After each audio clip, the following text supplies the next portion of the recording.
Partage mon écran vraiment quelques rapides minutes pour vous présenter ou représenter, selon les cas de figure, le programme Solidatech.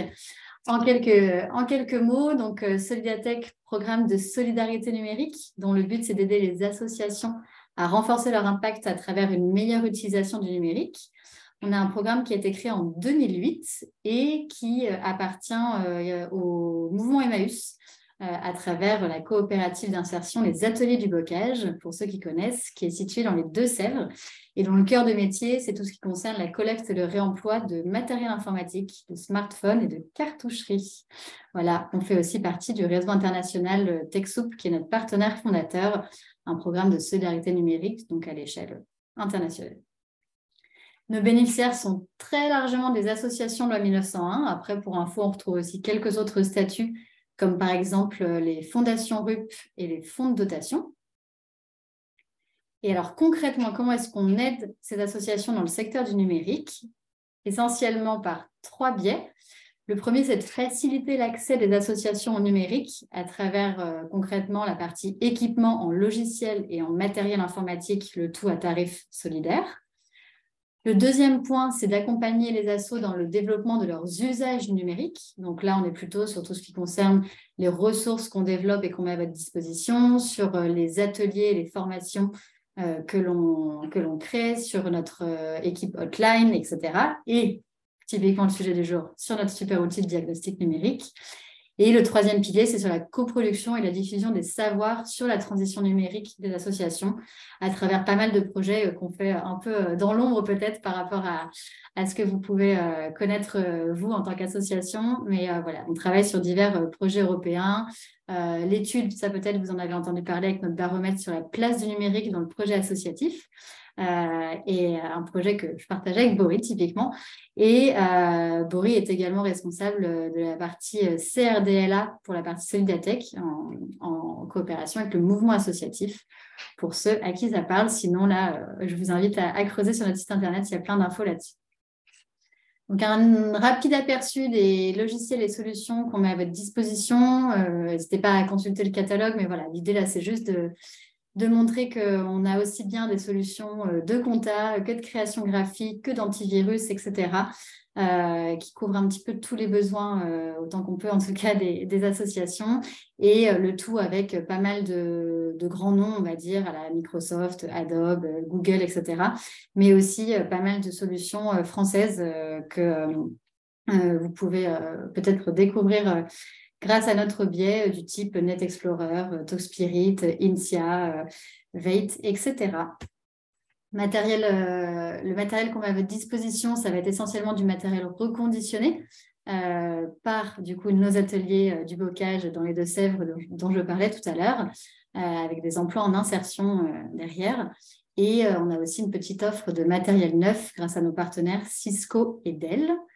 Et puis là, vous avez un aperçu de la réalité qui se cache derrière le pilier numéro 2 que je vous partageais, donc sur le côté accompagnement. En fait, on développe pas mal de ressources qu'on met à votre disposition en toute autonomie. Donc, typiquement, plein d'éléments dans notre centre de ressources. Nos newsletters, ce diagnostic numérique qu'on va vous aider à prendre en main, ou voilà, des webinaires tels que celui du jour. Et puis après, on a de l'accompagnement plus individualisé, on va dire, à travers aussi bien les questions que vous pouvez poser à notre hotline que tout notre catalogue de formations et d'ateliers ou encore certains programmes d'accompagnement plus de long cours. Je termine sur un chiffre clé peut-être, le fait que vous soyez désormais plus de 38 000 associations voilà, à nous faire confiance pour vous aider à faire des économies comme des progrès sur le secteur du numérique. Et on vous en remercie chaudement. Voilà, cela étant dit, je vais passer la parole à Boris pour le sujet du jour, donc sur la prise en main et la découverte, les bons conseils, la totale sur notre outil de diagnostic numérique. Pour rappel, et ceux qui sont arrivés un petit peu en cours de route, je radote juste sur le fait qu'il y aura un replay de ce webinaire ou l'équivalent dans notre centre de ressources, que vous en serez avertis par mail et que le lien aussi vers notre diagnostic numérique est accessible depuis le header, l'entête de notre site internet. Voilà. Merci Lorraine pour cette introduction et je vous propose de rentrer dans le vif du sujet. Alors, une petite erreur sur la date, on est le 23 et pas le 21. Donc, sur le sujet du diagnostic numérique Solidatech. En guise d'introduction à cet outil-là qu'on a développé côté Solidatech il y a déjà euh, 5 ans, je dirais environ, 5-6 ans, et qui était à la base un format papier. Je voulais juste vous présenter quelques chiffres sur le numérique, finalement, pourquoi faire, et vous repartager les principaux chiffres qui sont sortis lors de l'étude donc, menée par Recherche et Solidarité et Solidatech, donc, qui a été publiée en fin 2022. Et vous présenter en gros quelles sont les raisons pour lesquelles les associations utilisent aujourd'hui le numérique. Juste en vous partageant juste, les chiffres principaux, peut-être partager les 4 premiers. Arrive en première position, mieux faire connaître l'association. Ensuite, améliorer l'animation du réseau à 70%, gérer les activités de l'association à 63%, travailler plus facilement ensemble à 50%. Euh, donc, en fait, je voulais vous présenter ces chiffres pour vous montrer que notre approche du diagnostic, justement, part un peu de ces objectifs qu'ont ces associations et qui souhaitent atteindre grâce au numérique. Et c'est ainsi qu'on a développé une approche avec ce questionnaire finalement en 60 questions à travers 7 thématiques principales du numérique. Donc on retrouve effectivement dans ces thématiques-là ces objectifs que je vous ai cités précédemment, l'animation du réseau, la visibilité sur le web, le travail collaboratif, le financement, la gestion des ressources humaines et financières, la sécurité et le RGPD, et enfin, une thématique assez spécifique qui est le pilotage de sa stratégie de transformation numérique. Donc, c'est comme ça que cet outil de diagnostic que je vais vous présenter par la suite est construit à travers les 7 piliers de la transformation numérique qu'on considère comme importantes pour les associations. Pourquoi faire un diagnostic numérique aujourd'hui pour vous? Le premier point, c'est d'abord d'identifier les points où vous êtes déjà assez bon, sur lesquels vous avez déjà des choses en place, et à contrario, des points sur lesquels vous pouvez encore progresser. Et finalement, l'idée du diagnostic, c'est de faire déjà un état des lieux. Où en sommes-nous aujourd'hui et vers où, en fait, derrière, on veut aller? Qu'est-ce qu'on va prioriser finalement dans les 3 prochains mois, les 6 prochains mois, enfin, à vous de le définir finalement. Mais d'abord, faire un état des lieux et puis derrière, prioriser. Donc, que voulons-nous? Et puis, bien évidemment, en fonction de vos ressources humaines, de vos ressources budgétaires, que pouvons-nous faire en fait à notre échelle et avec nos moyens? L'idée derrière aussi ce diagnostic, c'est aussi de construire les prochaines étapes de travail. C'est de ne pas juste faire un diagnostic, mais de faire plutôt un diagnostic action. Une fois qu'on a posé un peu les bases de vers où on souhaiterait aller, comment y parvenir, justement quels moyens on se donne, à quel rythme. Et une question qui peut être assez cruciale dans le secteur associatif, c'est la question de qui s'implique sur les différents sujets. Est-ce qu'il faut des référents sur tel ou tel outil à mettre en place, etc. Donc, là, c'est plutôt à vous de vous organiser sur les prochaines étapes de travail une fois que vous avez mené votre diagnostic. Alors, le diagnostic, comme je disais à la base, c'était un diagnostic, un questionnaire sous la forme sous format papier. On l'a numérisé, on l'a mis disponible, on l'a rendu disponible il y a à peu près 2 ans sur le site diagnostic-numérique.solidatech.fr. C'est un site en fait qui est décorrélé de notre site solidatech.fr. Donc, vous ne pourrez pas vous connecter, accéder à l'outil avec vos identifiants Solidatech. Il faudra vous recréer un compte vraiment dans l'objectif pour vous de faire votre diagnostic numérique. Donc, ça, c'est un point technique assez important en amont. Donc, effectivement, avant de pouvoir accéder au questionnaire, il faut pouvoir se connecter avec une adresse email et un mot de passe. Euh, Pourquoi on demande des identifiants? Tout simplement pour que vous puissiez, vous, derrière, vous déconnecter, vous reconnecter et retrouver là où vous en étiez arrêté dans le questionnaire qui peut prendre entre 20 et 30 minutes en moyenne, hein. C'est en fonction de la connaissance des informations que vous avez à disposition. Mais c'est vraiment pour cet objectif unique. Derrière, on ne va pas réutiliser vos données pour vous contacter. Voilà, il n'y a pas de démarche commerciale. Derrière, c'est vraiment pour que vous puissiez accéder au questionnaire et revenir à là où vous étiez arrêté. Donc, pour se connecter, il faut tout simplement une adresse email et un mot de passe. Moi, j'ai déjà un compte justement pour cette démonstration. Donc, je vais me connecter. Et effectivement, on va voir que j'ai déjà pré-rempli ce questionnaire qui se décompose en 7 thématiques que j'ai citées précédemment. Donc, animer votre réseau, pardon, gagner en visibilité sur le web, travailler collaborativement, financer vos projets, gérer vos ressources humaines et financières, sécuriser votre association et suivre les réglementations, et enfin piloter la stratégie de votre transformation numérique. Pour chaque thématique, on a différentes questions. Il peut s'agir d'outils. Donc, par exemple, dans le pilier animer votre réseau, la première question qu'on pose aux associations, c'est peut-on facilement joindre votre association par email? Et là, vous avez 6 choix possibles.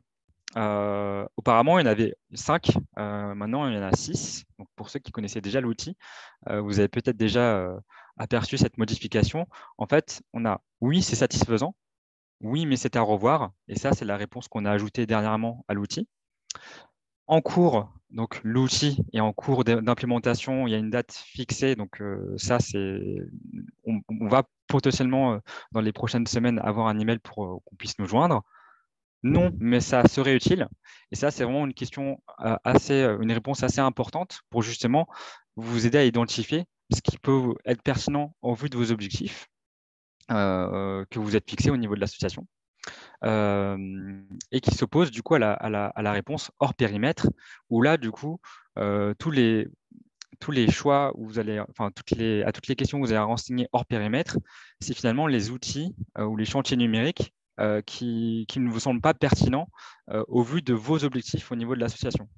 Et c'est un peu comme ça que l'outil est construit, c'est-à-dire qu'on va vraiment partir de vos objectifs. Est-ce que votre objectif, c'est effectivement d'animer votre réseau, de toucher une plus large cible, mieux interagir avec vos adhérents, etc. Et là, du coup, là, c'est de lister l'ensemble des outils où vous pensez que c'est utile et exclure de fait, dès le départ, à travers le questionnaire, ce qui vous semble vraiment hors du périmètre parce que trop compliqué ou pas pertinent finalement au vu de notre réalité. Donc, une fois que j'ai complété le questionnaire, donc ça peut prendre entre 20 à 30 minutes en fonction du niveau d'information que vous avez et de votre connaissance sur certains termes qui peuvent parfois poser problème. Donc là-dessus, prenez votre temps. Prenez votre temps. Ce qu'on vous recommandera tout à l'heure, c'est de répondre de la façon la plus précise possible, notamment sur les réponses. Oui, c'est satisfaisant. Oui, mais c'est à revoir. Et non, mais cela serait utile et hors périmètre. Une fois que vous avez terminé le questionnaire, donc vous allez cliquer sur Envoyer, et ce qui va vous rediriger vers une page de résultats. Alors, qu'est-ce que nous montre cette page de résultats? Elle vous montre une vue d'ensemble sur chacun des piliers, quel est le score sur chacun des piliers. Je vais revenir tout à l'heure sur la façon dont c'est calculé, mais en passant votre souris du coup sur le graphique, vous pouvez voir par exemple sur visibilité un score de 67%, alors que sur animation du réseau, j'ai 0%. Plus loin, si on descend sur la page de résultats, là, on va pouvoir avoir une analyse un peu plus précise pour chacun des piliers sur les outils ou les chantiers numériques qui sont à planifier, c'est en cours, existant ou hors périmètre. En fait, chaque réponse au questionnaire va vous donner, vous renseigner un outil ou un chantier numérique. Donc, par exemple, la question est-ce qu'on peut facilement contacter votre association par email? On a associé cette question au terme emailing. Et comme dans le questionnaire, donc si je reviens ici sur peut-on facilement joindre votre association par email? Donc non, mais cela serait utile. Donc logiquement, on le retrouve ici dans à planifier, ici. On retrouve aussi tous les outils que vous avez renseignés dans hors périmètre. Et donc pour chaque pilier, donc vous cliquez à chaque fois sur chacun des piliers, vous avez le statut pour tous les outils associés aux questions du questionnaire, du diagnostic. Derrière, en fonction des outils qui sont renseignés dans à planifier, vous allez avoir des solutions numériques issues justement du catalogue de solutions que présentait tout à l'heure Lorraine en introduction, mais également des ressources issues du centre de ressources Solidatech. Je reprends l'exemple de la question emailing. On retrouve ici donc des solutions avec une petite étiquette, un petit tag emailing, avec du coup des solutions en lien avec ce sujet-là, mais également des ressources.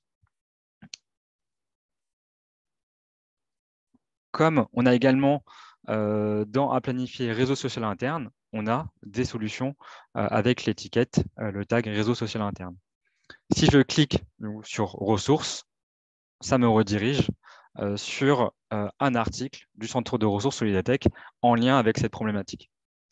Idem pour les solutions numériques où vous allez atterrir sur notre catalogue de solutions. Maintenant, sur la question du scoring que j'évoquais tout à l'heure, pourquoi dans animation du réseau, j'ai 0%? Tout simplement parce que si je reviens sur animation du réseau, sur l'ensemble des réponses ici, j'ai mis soit non mais cela serait utile, soit hors périmètre. En fait, si je mettais tout dans non mais cela serait utile, je resterais à 0%. Un petit test ici. Normalement, sur animation du réseau, je suis toujours à 0% parce qu'effectivement, tous les outils, à toutes les questions, j'ai renseigné que j'avais rien mis en place déjà. Donc logiquement, tout est à faire. Si en revanche, je réponds hors périmètre à tout, là, on va avoir un score bien différent. Alors normalement, on devrait atterrir sur 100%, parce que, comme je le disais tout à l'heure, la logique, c'est vraiment de partir vraiment de vos besoins au niveau de l'association. En partant de ces besoins-là, du coup, si vous considérez que sur l'ensemble des outils, ce que je pense qui n'est pas vrai dans la théorie, dans la pratique, d'avoir tout en hors périmètre, mais dans la façon dont c'est construit, dont le score est fait, si on renseigne hors périmètre partout, on a le score de 100%. En revanche, si on met en cours ou oui, mais c'est à revoir à toutes les questions, là, on est sur un score plutôt de 50%. Et bien sûr, si on dit oui, c'est satisfaisant partout, on arrive sur un score de 100%. Donc voilà comment s'est construit le système de scoring de notre outil.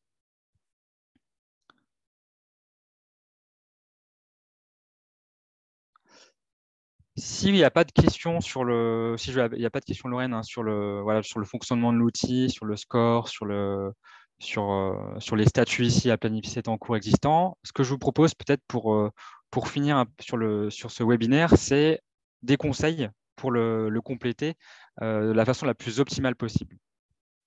Donc, je vais revenir sur mon support. Hop.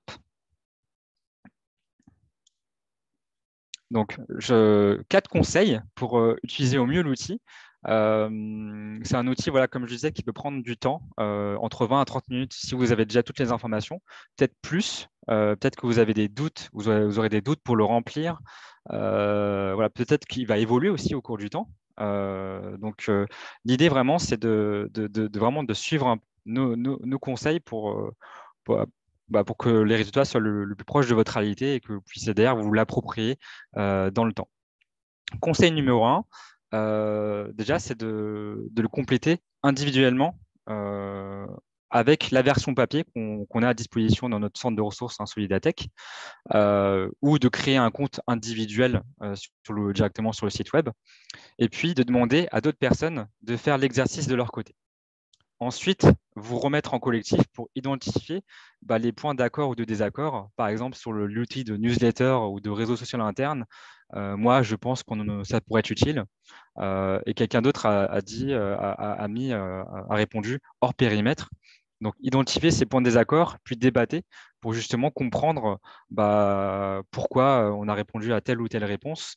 Et ça peut permettre d'identifier des besoins métiers ou des besoins que vous ressentez au niveau de l'organisation qui ne sont pas forcément très clairs aujourd'hui. Conseil numéro 2, c'est de choisir la réponse qui correspond le mieux à votre analyse de la situation. Donc, entre les différents choix qu'on vous propose dans l'outil de diagnostic, entre oui, c'est satisfaisant à hors périmètre, c'est de répondre en fait, de choisir la réponse qui correspond le mieux. Et pour cela, on vous a mis des exemples ici, un descriptif. Quand répondre oui, c'est satisfaisant, c'est quand ça répond aux attentes en termes d'impact pour mon association et ses membres. Oui, mais c'est à revoir. On a un outil qui ne correspond pas complètement aux objectifs fixés en termes d'usage et d'impact. Donc ça, faut retravailler dessus. En cours, voilà, ça va de soi. Non, mais cela serait utile. On voit quel intérêt ça pourrait avoir pour notre association. Donc, vous retrouverez ce guide sur notre article du Centre aux ressources pour bien choisir les différentes réponses.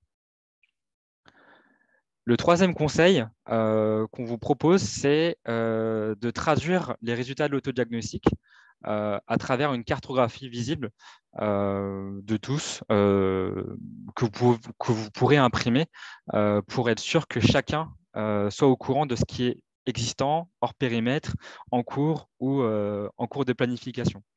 L'exemple qu'on utilise nous dans le cadre de nos accompagnements côté Solidatech, quand on anime des ateliers sur justement le diagnostic numérique avec des associations, on travaille en fait sur une trame physique qui ressemble grosso modo à celle-ci, où on va pouvoir renseigner soit à l'écrit, soit directement sur ce PowerPoint, l'ensemble des outils justement qui sont existants et satisfaisants, à revoir, en cours, à planifier, hors périmètre, et sur les 7 piliers de l'outil de Diag.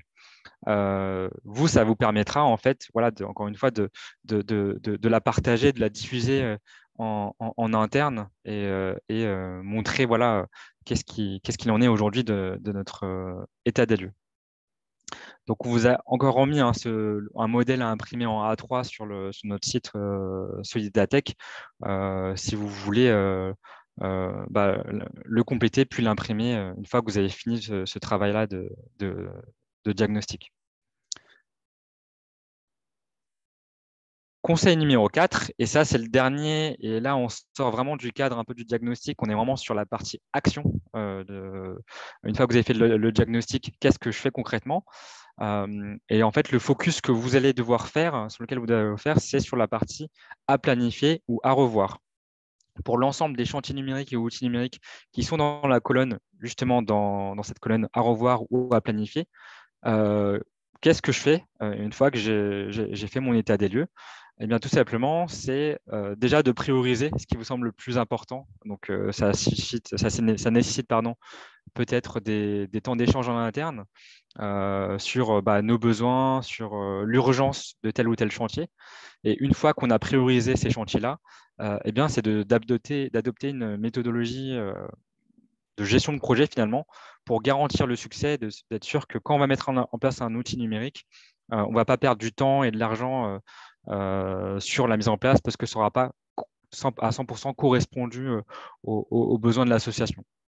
Donc, ce qu'on recommande, c'est ces fameuses 8 étapes qui sont détaillées encore une fois sur notre centre de ressources riche avec plein d'articles, donc côté Solidatech.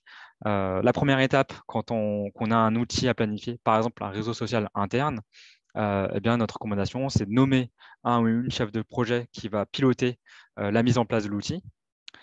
Cette personne sera en charge de mobiliser des utilisateurs clés au sein de l'association pour comprendre justement leurs besoins en termes de communication, d'échange d'informations et de se reposer vraiment sur eux pour avoir des retours qualitatifs, etc. Donc, c'est définir leurs besoins et leurs contraintes. Dans les contraintes, c'est est-ce qu'ils ont le matériel, un ordinateur tout simplement pour utiliser l'outil ou un téléphone, ou est-ce qu'ils ont les compétences pour utiliser ce type-là d'outils de réseau social interne, si je reprends mon exemple. Quatrième point, c'est rechercher l'outil le plus adapté. Il y en a plein sur le marché. On a vu sur le catalogue Sodadec, il y en a plein, mais il y en a plein d'autres que vous pouvez retrouver sur les moteurs de recherche ou à travers des retours d'expérience d'autres associations. Une fois que vous avez trouvé l'outil le plus adapté par rapport aux besoins et contraintes, testez la solution avant de mettre en place la solution à grande échelle, l'installer sur les ordinateurs, les paramétrer, former les utilisateurs, donc pas juste les utilisateurs clés, mais l'ensemble de la structure. Et un point qu'on oublie souvent de faire quand on a mis en place un outil, c'est s'accorder un temps d'évaluation. Par exemple, 6 mois après avoir mis en place l'outil de réseau social interne, est-ce que ça a répondu à mes objectifs? Est-ce que les personnes l'utilisent? Et comment on pourrait s'améliorer s'il faudrait, s'il y a pas, si l'usage n'est pas encore bien diffusé, comment on pourrait faire pour mieux diffuser l'outil en interne? Et finalement, est-ce que ça a répondu encore une fois à mes objectifs? Et sinon, est-ce que c'est le bon outil ou est-ce que voilà, on reste vraiment sur ce projet-là ou est-ce qu'on ne pivoterait pas? Donc, c'est vraiment une méthodologie qui vous permettra d'optimiser d'optimiser l'utilisation des outils mis en place. Donc voilà pour les 4 conseils. Alors Lorraine, oui. Oui, on va en effet passer aux questions Ouais. pour rester quasiment dans le temps imparti. On a une première question qui demande si on peut travailler sur l'outil à plusieurs, au sens plusieurs comptes en parallèle et compiler les différents résultats pour aboutir à la conclusion de l'équipe de manière, vraiment sur la version en ligne. Alors, on aimerait avoir la possibilité de le faire et ça serait vraiment idéal. Malheureusement, l'outil ne permet pas cela. Il faut travailler, si on le fait individuellement, du coup, il faut pouvoir travailler sur la version papier. Oui, d'où ta recommandation, d'où ton premier conseil, on va dire. C'est ça. Ça marche. Très bien, merci. Et une autre question de la part de Christophe qui demande si ce diagnostic nous semble pertinent pour les TPE et micro-entreprises. Alors, cet outil il peut être pertinent pour effectivement des structures de ce type-là. Nous, juste pour l'histoire, on a conçu ce questionnaire vraiment à partir des problématiques des associations. Ouais. Mais en fait, les associations peuvent ont des caractéristiques similaires à des petites entreprises.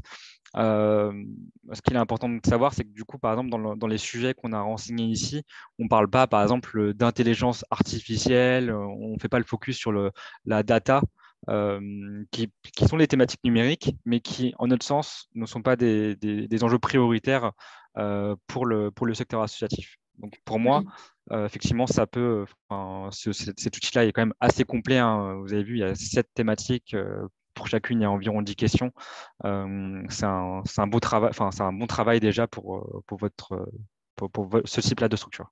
Après, il y aura sûrement il a tellement été pensé pour les assos qu'il y aura quelques questions aussi hors sujet en termes de bénévolat, etc. Mais après, à vous d'adapter en conséquence. Eh bien, on a fait le tour des questions. Je pense que c'était très clair. Merci beaucoup, Boris. Et en plus, on est pile à l'heure, donc c'est parfait. N'hésitez pas, il y a peut-être une dernière chose, mais je vous ai mis le lien dans le chat. Boris l'a évoqué un peu de manière traverse. On propose des ateliers pour accompagner les associations aussi dans la réalisation de ce diagnostic numérique. Donc, aussi bien pour la réalisation du diag en lui-même que la priorisation des chantiers à mener, qui est importante, là, comme le soulignait également Boris. Et puis, dans un deuxième temps, c'est l'occasion que l'équipe accompagnement, donc Sandrine ou Boris en l'occurrence, fasse aussi vraiment, au-delà de l'outil, une feuille de route sur mesure pour votre association à l'issue de cet atelier-là. Donc voilà, pour ceux qui, d'une part, peuvent se le permettre, bien sûr, et d'autre part, ont vraiment envie de prendre le sujet du numérique à bras-le-corps et comme un axe de développement assez notable pour l'année 2023, par exemple, c'est vraiment une piste intéressante pour aller plus loin. Et sinon, on espère sincèrement que déjà cette version à disposition gratuite vous rendra bien service et vous fera découvrir aussi, pourquoi pas, de nouvelles offres à tarif réduit ou gratuites dont vous n'auriez pas forcément eu connaissance jusqu'alors. Voilà. Et ben, merci beaucoup à tous pour Merci votre présence beaucoup. aujourd'hui. Merci beaucoup, Boris, pour la présentation très claire. Et à bientôt sur un prochain webinaire. En l'occurrence, on va mettre ça en ligne très bientôt. On se retrouve le 30 mars pour un webinaire sur le numérique responsable. Voilà pour le petit teaser de fin de webinaire. À très bientôt. Merci beaucoup. Merci. Au Au revoir. revoir.